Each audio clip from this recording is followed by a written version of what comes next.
Welcome back, weirdos and weeaboos, to the channel Double Doge, where today, well, I've broken my format a little bit. For those of you who missed it, I already did a video covering my bottom 10 picks in terms of Season 2 songs for Hazbin Hotel, and I originally planned to follow up with a top 10, and I probably still will. That being said, when it comes to my top 10, there's a few tracks in particular that stand out a lot to me.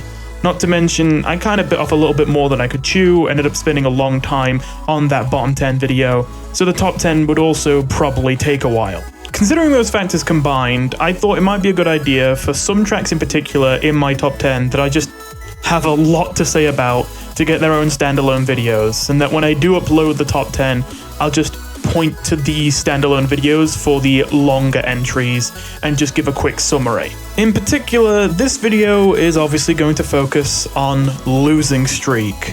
And while it's not exactly my top pick from the entire season, I think Losing Streak is probably the most underrated track in Season 2. To many people, I think it's seen as just a bit of fan service added in as an afterthought. And to be fair, while I'm going to spend most of this video contradicting that idea, I will also admit that I personally do think it's pretty likely this track is one of the sort of bonus tracks, for lack of a better word, that was sort of just added to hit the 20 track requirement that they were given for Season 2. I do believe, given the sort of strange timing of it showing up and it not directly tying into the plot, kind of indicates it probably was a bonus added in rather than something that was really core to their idea of what Season 2 was going to be. And usually that would be a reason why I would dislike it. When I give my takes on Hazbin songs, pretty much the most consistent complaint I will have for most of the songs that I don't like is that they don't need to exist. They don't drive the plot forward, they don't tell us anything about the characters,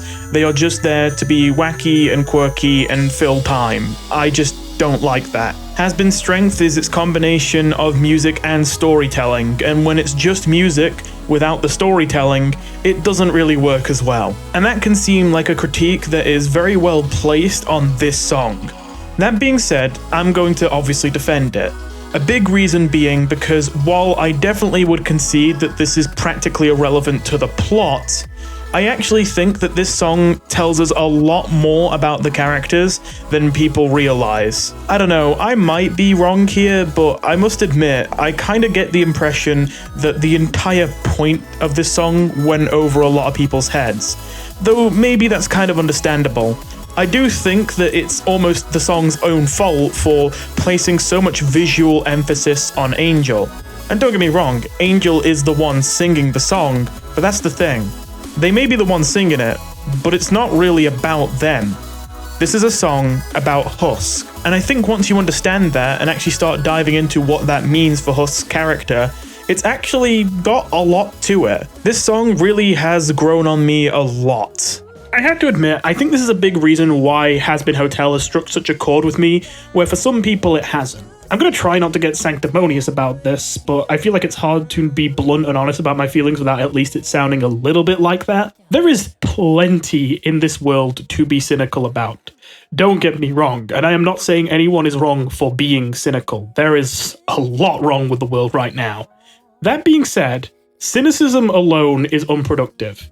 And it doesn't really make you a badass if you're hyper aware of how awful things are and that your answer to that is to do nothing.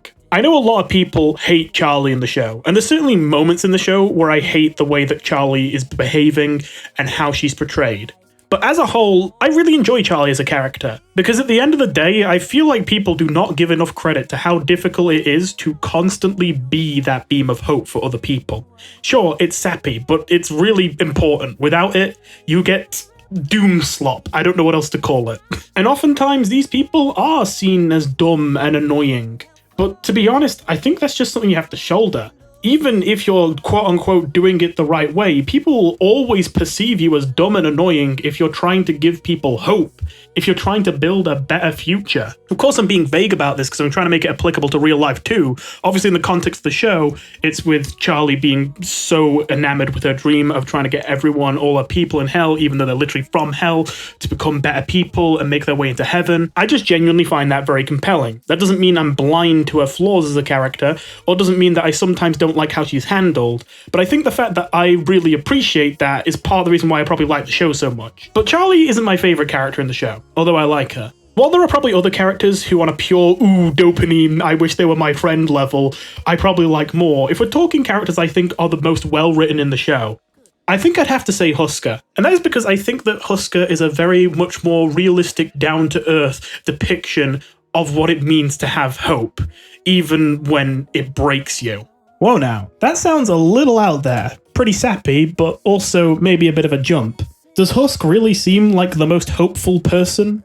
Well, maybe not outwardly, but actually look at his behaviour. I mean, getting back to the song, Husker is both literally doing what the song is about, betting all he owns away and drinking himself to death, all in the hopes of getting to see Lady Luck one more time, so to speak, but he's also been doing it metaphorically speaking, by investing himself in the hotel. We've seen throughout the show that while Husk likes to keep his cards close to his chest, while he likes to hide it, he does believe, or at the very least want to believe, in Charlie's dream. He understands the importance of it. He risks his soul standing up to Alistair in the 5th episode of Season 1 to ensure that Alistair will be ready to protect the hotel when Mimsy inevitably brings trouble there. He stays to fight off the Angels against insurmountable odds in the Season 1 finale. And he shows how much he truly believes Angel could be redeemed in the 3rd episode of Season 2, even if there's a lot I don't like about that episode, and how important it is to him that he is redeemed. Redemption matters to Husk, even if he won't say it out loud. It's pretty clear to see that, because I think he would know better than anyone else in the show. What else is there? It's not that he isn't aware of how ridiculous Charlie seems. It's not that he isn't aware of how much of a long shot it is. It's more so that he's keenly aware of just how bleak the rest of eternity will be if it never happens. And I mean, they got all the time in the world. It's a risky gamble, a gamble that's not likely to pay off. But if they can never win that gamble, then there's no point in even playing. Jumping forward to the Season 2 finale as well is where the most subtle but probably the most powerful piece of evidence for my case here lies. In the final musical number, Hear My Hope, Husk is the very first guest of the hotel to join Charlie and Emily in protecting Hell against the blast in the finale, even before Vaggie, in fairness because she doesn't have the powers to join in, but even still, that really shows his dedication, that he understands how important it is. I know this is such a small thing, but it's actually a detail I love about the last song. I feel like to so many casual viewers, it would seem strange for Husk to be the first person to volunteer himself, but for those who've been paying attention, it's perfectly in his character and so satisfying to see, even though so little attention is brought to it. He has consistently chosen to roll the dice with his life for Charlie's dream, even if he'll still play it off and act like it was nothing. This song exists to draw that parallel between Husk's life at the hotel and his life here at the casino. And it does so to demonstrate how, in Husk's mind at this moment, there shouldn't be any reason that backsliding back into being a drunkard, betting everything away again at the casino, should be any worse than he was already doing at the hotel, betting his life away on the dream of redemption that was never going to happen. This much I will absolutely defend as obviously intentional symbolism that, while communicated through subtext, really shouldn't be up for debate from anyone engaging with the material at a basic level. But it is from this point onwards that I will confess we'll get into the bit more territory of, here's what I take away from this, but I admit, you could say I'm overthinking it if you wanted to kill the vibe. I would not be able to say you're wrong. As I mentioned, almost everything about this song, despite it in literal terms being about gambling, can also apply to Husk deciding to maintain hope in the hotel. Almost everything. But there is one line right towards the beginning that speaks to exactly why Husker is better off back at that hotel. Dead inside, 'cause you know it's all pretend. It's like Husk said in Season 1, Episode 4. He didn't like Angel at first because he wasn't real. He was all pretend. He put on an insincere, sarcastic, overly sexual persona that hid his true self that Husker despised. He respects Charlie's dream, whether he's comfortable admitting it or not. As absurd as it seems, as stupid as it appears to go all in on chasing it at the potential of the cost of everything else, that passion of hers is more undeniably sincere and well-intentioned than just about anything else we see in the show. It seems too good to be true, and yet it is undeniably real. That is why, despite the similarities between Husker's life at the casino and in the hotel, both haplessly giving everything he has over to a dream that seems absurd and impossible, he will not find happiness relapsing back into his old ways. Because the girls he surrounds himself with at the casino aren't real the way he means it, and they likely never will be to him. The voices that whisper to him that he just needs to go for one more spin and he could win it big, he knows they don't want the best for him, that they're insincerely manipulating him, But when he sees Charlie's dream coming to fruition, he can't help but come alive inside, even if only in some small, quiet, hidden way. Because he knows, against all odds, that there is nothing pretend about it. Now I'll admit, this is where things get a bit messy. I feel like part of the reason why the intended meaning of the song didn't quite land is while I appreciate the intrigue driven by the fact that it's hard to tell how much Angel knows what they're singing right now, how this comes off to Husk, whether this is really a message for him, or whether he is equally oblivious to the meaning of the words he's singing because it's all just routine to him. While that's kind of intriguing, I feel like they lent into it a little too hard, to the point where it kind of makes it a little hard to interpret even. I mean, he knows that Husk is in the audience, and it does seem like a song directed at him. That being said, the entire time he's singing, he directs his attention to the random people in the crowd, which kind of distracts from the idea of it being a song about Husk. Again, I still stand by firmly that it is, but I'm just saying it can kind of confuse the framing a little bit. There's certainly character implications you could delve into beyond the obvious fact that he's still performing and he still probably has to do his job. There's also the fact that by this point he certainly respects Husker a lot more and might realise that Husker would be uncomfortable if the way he treated him while he was performing was similar to the kind of attention he gave the other people gawking over him. But definitely they leave it ambiguous enough that it's a little bit messy. And for a while I really didn't know where I landed on this. I definitely wanted to believe that Angel knew what he was saying, singing this song in front of Husk. But I also felt the way it was framed left me in a position where it was easy to also see it just being that all the meaning of the song had been drained from his brain by now, having sung it so many times before, and he never even considered what he might have been saying. That being said, later I did speak to a friend about it, and she said that she felt it was likely that Angel probably sung this song before, but never thought about what it might actually mean to them or Husk until that moment. Which I think is what I'd like to headcanon. So to wrap this up, I think a lot of this song is confronting the very depressing realization that constantly swinging for your hopes in life feel very similar to the kind of mindset you adapt when you get addicted to gambling. It's something that I've heard people joke about before, but even when given as a joke, I must admit I found it a very depressing thought. Because I mean, it's a little hard to refute. When you have dreams that feel very unlikely to pay out, that can harm you if they don't pay out, and feel like it's just a 1,000,000 to 1 chance they work out, and yet you keep slamming your head against the wall trying to get it done, it can feel like, how is what I'm doing better than a gambling addict just rolling it at the slots over and over and over? Kind of similarly to how Loser Baby is very unflinching with confronting the realization that, damn, yeah, there's a lot of people out there that just kind of have awful lives, and yet somehow they still get to get along with them. How do they get on with life when everything's so awful? And sure, it's cheesy, but it's effective. It's about the company you keep.